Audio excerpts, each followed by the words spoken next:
Hello students, अभी हमने जो टॉपिक पढ़ा था उसमें हमने पढ़ा था अनटचेबल्स के बारे में और चांडाल्स के बारे में। ठीक है, आपको अपने क्वेश्चन पेपर में जो है एक तो अनटचेबल की डेफिनेशन लिखनी है थोड़ा सा, और चांडाल्स की डेफिनेशन लिखनी है। चांडाल वाला टॉपिक इंपॉर्टेंट है, 3 मार्क्स के लिए आपको एग्जाम में आ सकता है, सीधे सीधे पूछ सकता है इस वर्ड को जो यहाँ पे लिखा हुआ है चांडालाज या चांडाल। ठीक है, इसलिए इसको ध्यान से देखिएगा। अब जो है इस जो टॉपिक से बहुत सारे आपको 1 मार्क्स के क्वेश्चन मिलेंगे, बहुत सारे एग्जाम के पैटर्न के लिए, और कहीं ना कोई एक क्वेश्चन आपके 1 नंबर का तो पेपर में इससे आ सकता है। ठीक है, आइए देखते हैं। सबसे पहले बच्चों हम देखते हैं, वही टॉपिक चल रहा है, इस क्वेश्चन को ध्यान से देखिएगा। ब्राह्मणों ने सामाजिक विभाजन गहरा किया, Brahmanas created the sharper social divide. Question वही है, अगर आप 8 मार्क्स के इसको मान के चलते हैं तो शुरू से ही पूरा चैप्टर टॉपिक चल रहा है। ठीक है, आइए चांडाल के बारे में बात करते हैं। बच्चों हमने बात की थी चांडालाज के बारे में। चांडाल कौन थे? तो चांडाल जो थे समाज में सबसे नीचे के स्थान पर थे और जिन्हें देखना भी अपवित्र माना गया। Chandals were at the lower level of the society and they were just it was very declared sinful to see them. इन्हें पाप समझा गया, इन्हें देखना भी अपवित्र समझा गया है ना। They declare that it is very polluted to see the Chandals. ये बहुत अपवित्र है कि चांडालों को देखा भी जाए। ये आइडियोलॉजी किसकी? ब्राह्मणिकल सिस्टम की है या ब्राह्मणों की है। ठीक है, अब जो है टॉपिक में बहुत 3 पॉइंट आपको इंपॉर्टेंट है कि हम चांडालों के बारे में इंफॉर्मेशन हमें कहाँ कहाँ से मिलते हैं। हम कैसे जानते हैं कि हमारे एंशिएंट टाइम में सोसाइटी में चांडालाज जैसे लोग थे जिनको हमने चांडाल कहा है। तो हमारे पास रिटर्न सोर्सेज में अभी कम से कम 3 हम मेंशन कर रहे हैं जो उनकी जो काफ़ी उनके बारे में एक्सप्लेन कर रहे हैं। एक है आपके पास यहाँ पे आप देख सकते हैं मनुस्मृति, एक है यहाँ पे चाइनीज ट्रैवलर, चीनी यात्री यानी चाइनीज बुद्धिस्ट मॉन्क जिसको कहते हैं फाहयान यानी फाजियान। फिर तीसरा है इसमें चीनी यात्री जुआन जेंग वेन सांग, यानी कि कुल मिला के नाम एक है वेन सांग। ठीक है, अब तीनों ने क्या कहा है चांडाल्स के बारे में, आइए देखते हैं शॉर्ट वीडियो में। पहले जो देखते हैं मनुस्मृति। मनुस्मृति के बारे में बच्चों आपको मालूम होगा, मनुस्मृति एक धर्मशास्त्र है।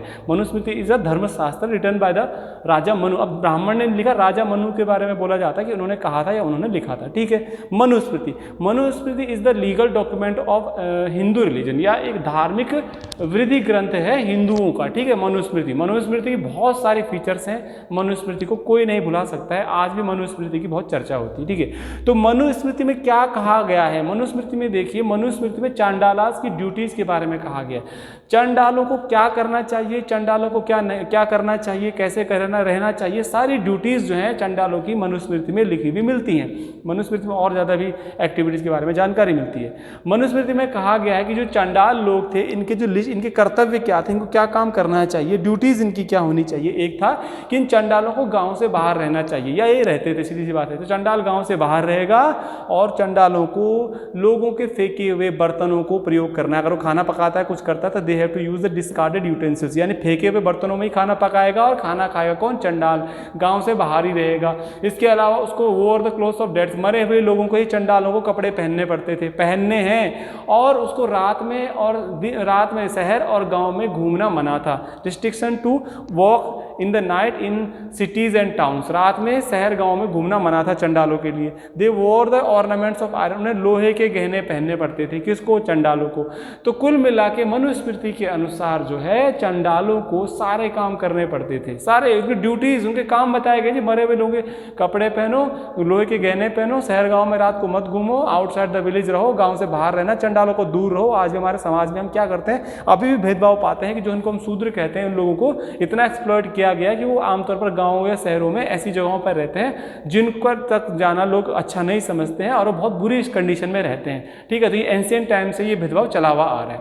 आउटसाइड द विलेज, गांव से बाहर इनको रहना पड़ा। अंत्येष्टि और वधिक, यानी कि उन्हें अंत्येष्टि और वधिक का काम भी करना पड़ा। अंत्येष्टि का मतलब बच्चों सीधी सी वही बात हो गई, क्रीमेशन करना, डिस्पोजल ऑफ द डेड, या कुल मिला के तो यानी अंतिम संस्कार जो लावारिस डेड बॉडीज होगी, जो विदाउट रिलेटिव के लोग मर जाते हैं, उनकी डेड बॉडीज मिल जाती हैं, तो उनका अंतिम संस्कार भी यही लोग करेंगे चंडाल। और वधिक, मारने वाला जो मारता है, जानवरों को मारना हो गया, वो काम भी ये करेंगे। जल्लाद का काम भी ये करेंगे। एग्जीक्यूशनर्स, वधिक को कहा गया, वधिक मतलब मारने वाला। एग्जीक्यूशनर्स मतलब कभी राजा को कोई पनिशमेंट किसी को देनी है, किसी का हाथ काटना है, किसी को पनिशमेंट देनी है, मान लीजिए फांसी पे चढ़ाना है, तो सब ये काम कौन करेंगे? चांडाल करेंगे। आज भी कहते हैं ना इंडियन सोसाइटी में जब किसी को फांसी देनी है, हाल ही में सुना होगा आपने, दिल्ली में फांसी दी गई थी निर्भया कांड के दोषियों को, तो उसमें एक आदमी को मेरठ से बुलाया गया, जल्लाद उसे कहा गया। तो बस भाई हम उनको ये नहीं कह रहा हूँ कि वो चांडाल हैं, लेकिन कुल मिला के ये पूरी की स्टोरी कहीं ना कहीं ये चंडालों के लिए ये सब कुछ कहा गया है मनुस्मृति में, ये काम उनको करने चाहिए, जो कि बहुत गलत है। दूसरा आता है हमारे पास जो एविडेंस मिलता है, जो हमारे चंडालों के बारे में इंफॉर्मेशन देता है, बताता है कि वो क्या काम करते थे। चाइनीज बुद्धिस्ट मॉन्क, एक चीनी यात्री था जो भारत में आया था, चीन का रहने वाला, फायान या फाजियान, जो कि 5th सेंचुरी में इंडिया में आया था, 5वीं सदी में भारत आया था, 500 ईस्वी के लगभग में आया था, यानी 485 के तकरीबन आया था। चंद्रगुप्त विक्रमादित्य एक रूलर थे हमारे इंडिया में, गुप्ता रूलर, उसके टाइम पे आया था। इन्होंने कहा था कि जब भी कोई चंडाल सड़क पर निकलता था तो उसे आवाज़ कर कर इन्फॉर्मेशन देनी पड़ती थी कि मैं सड़क पर आ गया हूँ, भाई हट जाओ कुल मिलाकर। तो they had to sound in the street so that the people could avoid seeing them in the through the chandals. इन लोग उन्हें देखने से बच जाएं, चंडालों को देखने से। चंडाल आवाज़ करते हुए आएगा, ढोल बजाते हुए आएगा, आवाज़ करते हुए आएगा, ताकि लोग उसको न देखें। इस तरह से लोग मतलब अपवित्र होने से बच जाए। ठीक है, ये किसका कहना है? चीनी यात्री का। अगला एविडेंस देता है चीनी यात्री जुआनजेंग, यानी वेनसांग। ये वेनसांग जो है 700 ईस्वी में भारत आया था राजा हर्षवर्धन के दरबार में। He came to the court of the king Harshvardhan in 700 CE। ठीक है, तो वेनसांग ने क्या कहा? वेनसांग ने कहा कि जो चंडाल लोग थे और स्कैवेंजर्स थे, चंडाल्स मतलब चंडाल लोग, और स्कैवेंजर का मतलब जो लोग क्या करते हैं, स्कैवेंजर सफाई का काम करते हैं। देखिए, सफाई का काम करने वालों को स्कैवेंजर कहा गया है। ठीक है, आज भी हमारे सोसाइटी में काफ़ी लोग ऐसे हैं जो स्कैवेंजिंग या सफाई का काम करते हैं, उन्हें अच्छा नहीं लोग मानते हैं, उनको भी एक्सप्लॉइट किया गया।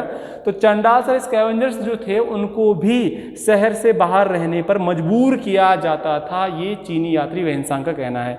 इस तरह से आपका टॉपिक कंप्लीट होता है। अब आपको मैं बताता हूँ कि क्वेश्चन में इस तरह से आपको क्वेश्चन क्या बनेगा। पहला क्वेश्चन इतने टॉपिक से आपके लिए ये बनेगा कि मनुस्मृति के अनुसार चंडाल के क्या कर्तव्य बताए गए हैं, विच इंपॉर्टेंट या which are the duties mention by the Manusmriti for the chandals. ठीक है, 3-4 पॉइंट लिखने, ज़्यादा नहीं लिखने। तो 2-3 लिख दिया जी, उन्हें गाँव से बाहर रहना है, रात को नहीं घूमना है, फेंके हुए बर्तन इस्तेमाल करने हैं, लोहे के गहने पहनने पड़ते थे, इस तरह का जानवरों का काम करना, मरे हुए जानवरों को उठाना, डेड बॉडीज का अंतिम संस्कार करना, सब मनुस्मृति के अनुसार चंडाल करेगा। दूसरा क्वेश्चन बनता है आपके पास, who was Faxian and who was Xuanzang, यानी कि फायान कौन था, और दूसरा क्वेश्चन बनेगा वेनसांग कौन था। अलग अलग जरूर लिखिएगा, 1 मार्क्स में आ सकता है। ट्रेवलर्स एंशिएंट टाइम के बहुत ज़्यादा इंपॉर्टेंट है, चाहे रटना हो तो रट सकते हैं। अगला क्वेश्चन आपके पास आता है, which 2 Chinese Buddhist monks explained about the chandalas in ancient time, मतलब कौन से 2 चीनी बौद्ध तीर्थ यात्रियों ने चंडालों के बारे में जानकारी दी है। तो वो भी का आप छोटा क्वेश्चन बना सकते हैं। ठीक, और अगर बड़ा क्वेश्चन आपके पास बन रहा है तो लिखिएगा, write a note on the chandals, what were the duties of the chandals, या what was the condition of chandals in the earlier time. बहुत सारा टॉपिक अलग है, क्वेश्चंस अलग है। ठीक है, तो ध्यान रखिएगा इसको, और ये क्वेश्चन आपका ये है, इसको जरूर लिखिएगा, ब्राह्मणों ने सामाजिक विभाजन को और भी गहरा किया था। थैंक यू वेरी मच, और आगे